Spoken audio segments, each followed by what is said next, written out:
شمالی ہند کی سلطان شاہی 1175 سے 1178 میں افغانستان کے علاقے غور کے سلطان محمد غوری نے بھارت پر حملہ کیا۔ بھارت کے فتح کیے ہوئے علاقوں کی دیکھ بھال کے لیے انہوں نے قطب الدین ایبک کو تقرر کیا۔ 1206 میں محمد غوری کا انتقال کے بعد قطب الدین ایبک نے اپنے زیر اثر علاقوں کے معاملات کی دیکھ بھال آزادانہ طور پر شروع کر دی۔ ایبک جو بنیادی طور پر غلام تھے دہلی کے بادشاہ بن بیٹھے۔ 1210 میں قطب الدین ایبک کا انتقال ہوا۔ انہوں نے مشہور تاریخی عمارت قطب مینار بنائی۔ کیا آپ جانتے ہیں قطب الدین ایبک کے بعد شمس الدین التمش، رضیہ سلطانہ، غیاث الدین بلبن، علاء الدین خلجی، محمد تغلق، فیروز تغلق، ابراہیم لودھی وغیرہ سلاطین نے بھارت پر حکومت کی۔ ابراہیم لودھی آخری سلطان تھے۔ ان کی مزاج کی وجہ سے پنجاب کے صوبے دار دولت خان نے کابل کے مغل حکمران بابر کو ابراہیم لودھی کے خلاف جنگ پر آمادہ کیا۔ اس لڑائی میں بابر نے ابراہیم لودھی کو شکست دی اور اس کے ساتھ بھارت میں عہد سلاطین کا خاتمہ ہو گیا۔ وجے نگر کی حکومت۔ دہلی کے سلطان محمد تغلق کے دور حکومت میں دہلی کے مرکزی اقتدار کے خلاف جنوب میں بغاوت ہوئی۔ جنوبی ہند کے دو بھائی ہری ہر اور بگا دہلی کے سلطان کے دربار میں سردار تھے۔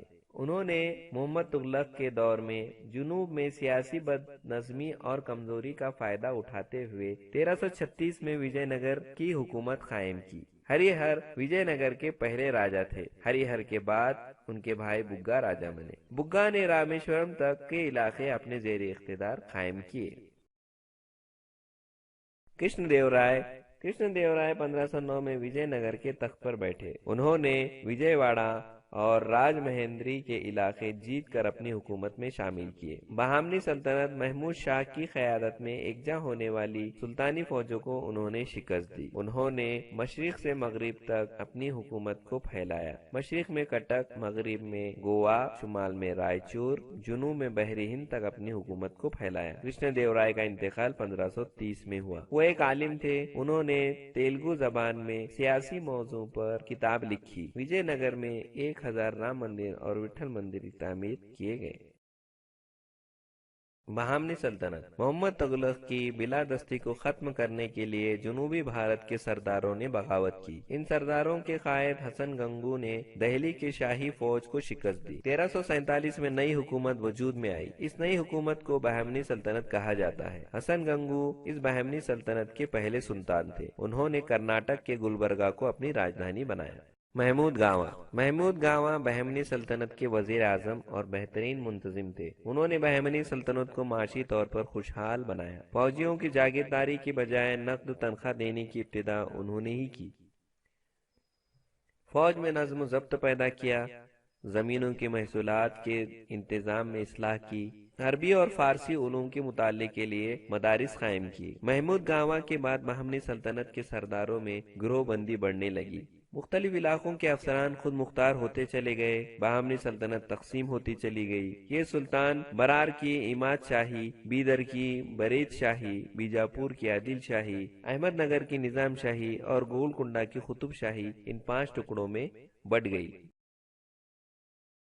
مغل حکومت۔ بابر ظہیر الدین بابر مغل حکومت کے بانی تھے۔ وسطی ایشیا میں موجود ازبکستان سے فرغانہ نامی ریاست کے مشہور حکمران تھے۔ بھارت کی بے پناہ دولت کے بارے میں انہوں نے سن رکھا تھا، اس لیے انہوں نے بھارت پر حملہ کیا۔ عہد سلاطین اور دولت خان پنجاب کے علاقوں کے حاکم اعلیٰ تھے۔ ابراہیم لودھی اور دولت خان میں نا اتفاقی پیدا ہوئی، جس کی وجہ سے دولت خان نے بابر کو ہندوستان پر حملہ کرنے کی دعوت دی۔ موقع کا فائدہ اٹھا کر بابر نے ہندوستان پر اپنے لشکر کے ساتھ حملہ کر دیا۔ 21 اپریل 1526 کو دونوں کے درمیان پانی پت کے مقام پر جنگ ہوئی۔ اس جنگ کو پانی پت کی پہلی جنگ بھی کہا جاتا ہے۔ یہ جنگ ابراہیم لودھی اور ظہیر الدین بابر کے درمیان ہوئی۔ اس جنگ میں ابراہیم لودھی کو شکست کا سامنا کرنا پڑا۔ اس لڑائی کے بعد میواڑ کے رانا سانگا نے راجپوتوں کو متحد کیا اور بابر اور رانا سانگا کے درمیان کھنوا کے مقام پر لڑائی ہوئی۔ اس لڑائی میں بابر نے توپ خانہ اور اس کے محفوظ فوج نے متاثر کن کارنامے انجام دیا۔ رانا سانگا کی فوج کو شکست ہوئی۔ 1530 میں بابر کا انتقال ہوا۔ کیا آپ جانتے ہیں بابر کے بعد ہمایوں 1530 سے 1539 اور 1555 سے 1556 تخت نشین ہوئے۔ ہمایوں کو شیر شاہ سوری نے شکست دی اور دہلی کے تخت پر سوری خاندان کی حکومت قائم کی۔ ہمایوں کے بعد اکبر 1556 سے 1605 تخت نشین ہوئے۔ اکبر اور ہیمو کے درمیان پانی پت کے میدان میں 1556 میں لڑائی ہوئی۔ اسے پانی پت کی دوسری لڑائی کہا جاتا ہے۔ اکبر کی بڑی خواہش تھی کہ پورے بھارت کو ایک ہی عملداری کے تحت لایا جائے۔ اکبر کے بعد جہانگیر 1506 سے 1628 شہنشاہ بنے۔ ان کے عہد حکومت نے ان کی ملکہ نور جہاں نے مؤثر کارہائے نمایاں انجام دیے۔ جہانگیر کے بعد شاہ جہاں 1628 سے 1658 شہنشاہ بنے۔ شاہ جہاں نے کئی تاریخی عمارتیں بنوائی۔ لال قلعہ، تاج محل، جامع مسجد انہی کی دور میں بنائے گئے۔ اس کے بعد اورنگزیب 1658 سے 1707 طویل عرصے تک شہنشاہ رہے۔ اورنگزیب کے انتقال کے بعد مغلیہ سلطنت کا زوال شروع ہو گیا۔ مہارانا پرتاپ۔ ادے سنگھ کی موت کے بعد مہارانا پرتاپ میواڑ کی گدی پر بیٹھے۔ اپنی حکومت میواڑ کی بقا کے لیے انہوں نے مسلسل جدوجہد جاری رکھی۔ اپنی آزادی برقرار رکھنے کے لیے وہ آخری دم تک اکبر سے لڑتے رہے۔ اپنی بہادری، شجاعت، خودداری اور ایکساری جیسے اوصاف کی بدولت وہ تاریخ میں امر ہو گئے۔ چاند بی بی۔ 1595 میں مغلوں نے نظام شاہی کی راجدھانی احمد نگر پر حملہ کیا۔ مغل فوج نے احمد نگر کے قلعے کا محاصرہ کر لیا۔ احمد نگر کے حسین نظام شاہ کی بیٹی چاند بی بی نے نہایت بہادری کے ساتھ لڑتے ہوئے احمد نگر کے قلعے کی حفاظت کی۔ اس دوران نظام شاہی سرداروں میں نااتفاقی پیدا ہو گئی۔ اسی نااتفاقی کی وجہ سے چاند بی بی کو قتل کر دیا گیا۔ چاند بی بی کے قتل کے بعد مغلوں نے احمد نگر کا قلعہ فتح کر لیا، لیکن وہ مکمل نظام شاہی سلطنت پر قبضہ نہ جما سکے۔ رانی درگاوتی۔ ودربھ کا مشرقی حصہ، اس کے شمال میں مدھیہ پردیش کا حصہ، موجودہ چھتیس گڑھ کا مغربی حصہ، آندھرا پردیش کا شمالی حصہ اور اڑیسہ کا مغربی حصہ گونڈوان کا توسیع علاقہ تھا۔ راجپوت کے چندیل خاندان میں پیدا ہونے والی درگاوتی شادی کے بعد گونڈوان کے رانی بنی۔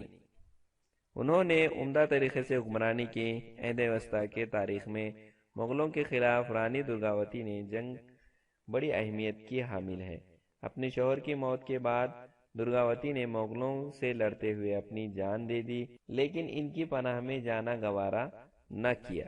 اورنگزیب۔ 1658 میں اورنگزیب بادشاہ بنے۔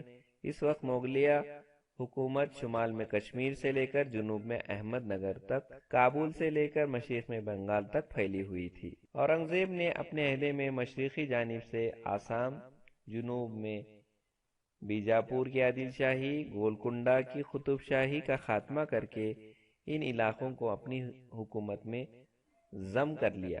آہوموں کی لڑائی۔ 13ویں صدی عیسوی میں شان نامی فرقے کے لوگ برہم پتر ندی کی وادی میں رہائش پذیر ہوئے۔ یہاں انہوں نے اپنا اقتدار قائم کیا۔ مقامی لوگ انہیں آہوم کہتے تھے۔ اورنگزیب کے دور میں آہوم طویل عرصے تک مغلیہ سلطنت سے برسر پیکار رہے۔ مغلوں نے آہوموں کے علاقوں پر حملے کیے۔ گدادھر سنگھ کی قیادت میں آہوم تحریک ہوئی۔ فوج کے کمانڈر مغل فوج کے خلاف گوریلا طریقہ استعمال کیا۔ اس جنگ کی وجہ سے مغلوں کے لیے آسام میں اپنے اقتدار کو مستحکم بنانا ممکن نہ ہو سکا۔ سکھوں سے لڑائی۔ سکھوں کے 90 مذہبی گرو گرو تیج بہادر نے اورنگزیب کے ناقابل برداشت مذہبی طرز عمل کے خلاف سخت ناپسندیدگی کا اظہار کیا۔ اورنگزیب نے انہیں قید کر کے 1675 میں ان کا سر قلم کروا دیا۔ ان کے بعد گرو گوبند سنگھ سکھوں کے رہنما بنے۔ انہوں نے جنگجو سکھ نوجوانوں کو ایک جماعت تیار کی جسے خالصہ جماعت کہتے ہیں۔ آنند پور ان کا اہم مرکز تھا۔ اورنگزیب نے سکھوں کے خلاف اپنی فوج روانہ کی جس نے آنند پور پر حملہ کیا۔ سکھوں نے پرزور مذمت کی لیکن ناکام رہے۔ اس کے بعد گرو گوبند سنگھ جنوب کی جانب چلے گئے۔ 1807 میں ناندیڑ کے مقام پر ان پر حملہ ہوا جس کے نتیجے میں ان کا انتقال ہوا۔ راجپوتوں سے لڑائی۔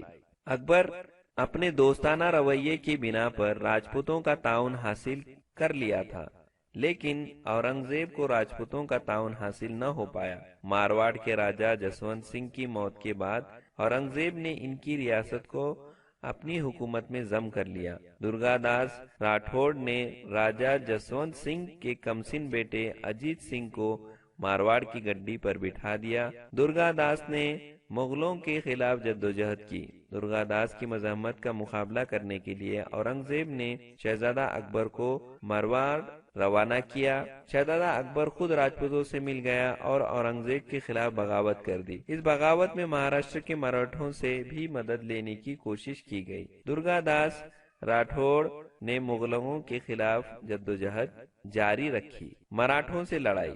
مہاراشٹر میں شیواجی مہاراج کی قیادت میں سوراج کا قیام عمل میں آیا۔ سوراج قائم کرنے میں انہیں دیگر دشمنوں کے علاوہ مغلوں سے بھی جدوجہد کرنی پڑی۔ ان کی موت کے بعد پورا جنوبی بھارت فتح کرنے کے مقصد سے اورنگزیب دکن میں داخل ہوئے لیکن مراٹھوں نے سخت جدوجہد کی اور اپنی آزادی کی حفاظت کی۔ ہم ان تمام لڑائیوں سے جدوجہد کی تفصیل آئندہ سبق میں معلوم کریں گے۔